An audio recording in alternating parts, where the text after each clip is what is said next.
Hi 2026 high return തരാൻ സാധ്യതയുള്ള ഒരു സെക്ടറാണ് ഫിനാൻഷ്യൽ സെക്ടറിലുള്ള മൈക്രോ ഫിനാൻസ് എന്ന് പറയുന്നത്. മൈക്രോ ഫിനാൻസ് എന്ന് പറഞ്ഞാൽ എല്ലാവർക്കും അറിയാമെന്ന് വിചാരിക്കുന്ന ബിസിനസ് എന്താണെന്ന്. ചെറിയ ചെറിയ ലോണുകളാണ് അവർ കൊടുക്കുന്നത്. അത് അൺസെക്യൂർഡ് ലോൺസ് ആണ് കൊടുക്കുന്നത്. മൈക്രോ ഫിനാൻസ് മാത്രം ചെയ്യുന്ന ഒരുപാട് കമ്പനികൾ നമ്മുടെ NSE ലിസ്റ്റഡ് ആണ്. സോ അങ്ങനത്തെ കമ്പനികളിൽ ഹൈ ഗ്രോത്തിനുള്ള ഒരു പൊട്ടൻഷ്യൽ 2026 കാണുന്നുണ്ട്.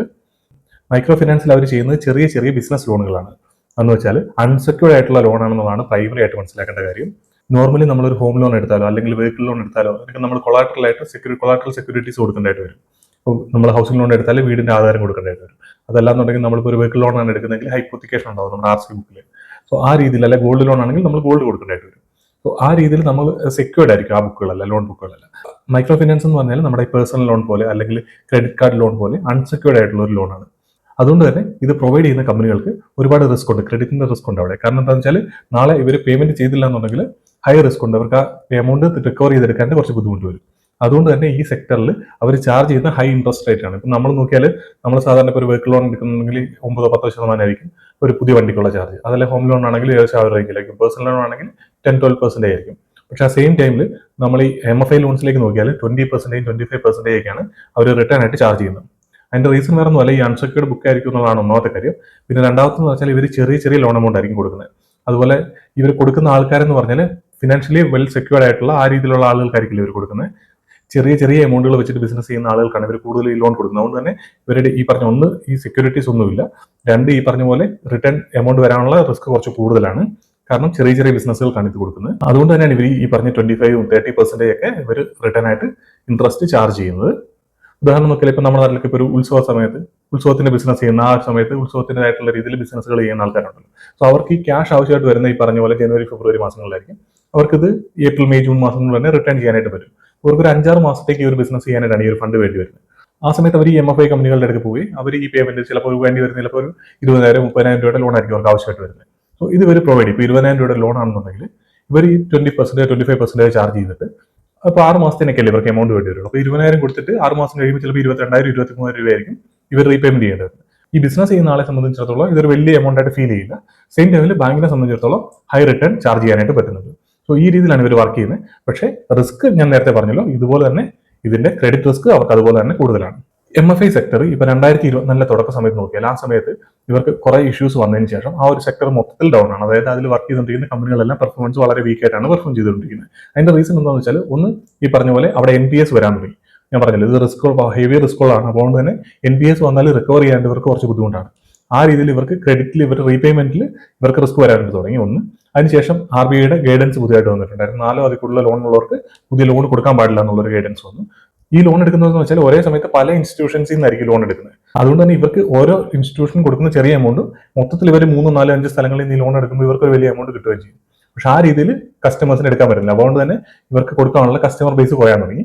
അതൊരു റീസൺ ആണ്. പിന്നെ ഈ പറഞ്ഞാൽ NPS വരാൻ പുതിയ ഫ്രഷ് ആയിട്ടുള്ളതിൽ NPS പുതിയതായിട്ട് സ്ലിപ്പേജ് കൂടാനായിട്ട് തുടങ്ങി. അപ്പോൾ ആ രീതിയിൽ ആ സെക്ടർ പയ്യെ ഡൗൺ ആയി പോയി. 2024 തുടക്കത്തോട്ട് 2024 അവസാനം വരെ ആ സെക്ടറിൽ വീക്ക് ആയിട്ടാണ് പെർഫോം ചെയ്തത്. ആ സമയത്താണ് 2025 സ്റ്റാർട്ട് ചെയ്യുന്ന സമയത്താണ് ഈ കർണാടകയിൽ പുതിയൊരു ഓർഡിനൻസ്. നമ്മൾ ഇതെല്ലാം കാര്യങ്ങളും ക്രെഡിറ്റ് ആക്സസിന്റെ റിസൾട്ട് ഡിസ്കസ് ചെയ്ത സമയത്ത് പറഞ്ഞിട്ടുണ്ടായിരുന്നതാണ്.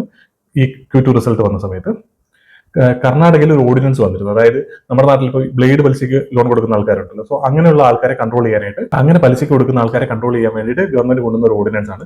പക്ഷേ ആൾക്കാരെ തെറ്റിദ്ധരിച്ച് ഈ ക്രെഡിറ്റ് ആക്സസ് പോലുള്ള അല്ലെങ്കിൽ ചെറിയ ചെറിയ MFI ഫിനാൻസിംഗ് തരത്തിൽ ലോൺ പോലും തിരിച്ചടക്കേണ്ട എന്നുള്ള രീതിയിൽ ആൾക്കാർ വിചാരിക്കുക. ആ രീതിയിൽ വീണ്ടും ഇവരുടെ സ്ലിപ്പേജ് കൂടുകയും വീണ്ടും ഈ കമ്പനികൾക്കെല്ലാം അത് നെഗറ്റീവായിട്ട് ബാധിക്കുകയും ചെയ്തിട്ടുണ്ട്. ആ രീതിയിൽ ഈ 2025 തുടക്കത്തിൽ നിന്ന് വീണ്ടും ഈ കമ്പനികളെ ഈ രീതിയിൽ അഫക്ട് ചെയ്യുക.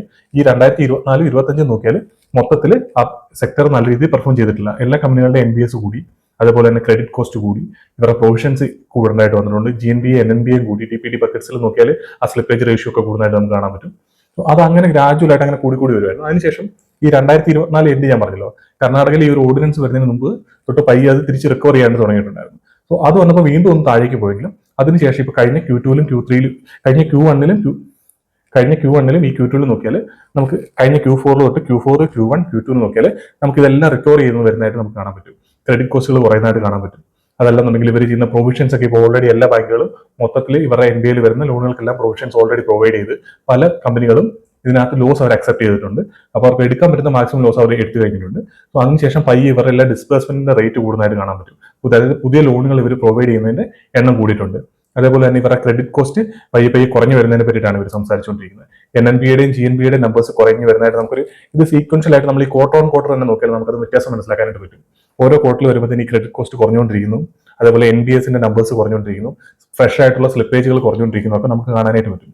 അപ്പോൾ നമ്മൾ ഡയറക്റ്റ് ആയിട്ട് ഈ കമ്പനികളുടെ P&L നോക്കിക്കഴിഞ്ഞാൽ പല കമ്പനികളും ഇവർ ഹൈ പ്രൊവിഷൻസ് കഴിഞ്ഞ ക്വാർട്ടറിൽ ഈ ക്വാർട്ടറിലും ഒക്കെ ആയിട്ട് ചെയ്തുകൊണ്ട് തന്നെ പലരും ലോസിലേക്ക് പോയിട്ട് കാണാൻ പറ്റും. കഴിഞ്ഞ ക്വാർട്ടറിലൊക്കെ നല്ല രീതിയിൽ ലോസിലേക്ക് പോയിട്ട് കാണാൻ പറ്റും. അതിന്റെ കാരണം എന്ന് വെച്ചാൽ ഇവർ റിസ്ക് ഉള്ള ലോണുകളിലെല്ലാം പ്രൊവിഷൻസ് ചെയ്ത് തീർത്താണ്. അതുകൊണ്ട് തന്നെയാണ് ഇവരെല്ലാം ഈ പറഞ്ഞ പോലെ പ്രോഫിറ്റിനെ അത് അഫക്ട് ചെയ്തിരിക്കുന്നത്. പക്ഷെ ബാക്കിയുള്ള നമ്പേഴ്സ് നോക്കി കഴിഞ്ഞാൽ നമുക്കെല്ലാം ഇൻക്രീസ് ചെയ്ത് വരുന്നതായിട്ട് ഫീൽ ചെയ്യും. അത് അപ്പൊ നമുക്ക് ഇനിയിപ്പം പാർട്ടിൽ അത് കാണാൻ പറ്റുന്നത് ചിലപ്പം അടുത്ത 1-2 ക്വാർട്ടർ കഴിയുമ്പോഴായിരിക്കും നല്ല രീതിയിൽ അത് പാർട്ടിലേക്ക് റിഫ്ലക്ട് ചെയ്ത് തുടങ്ങാൻ തുടങ്ങുന്നത്.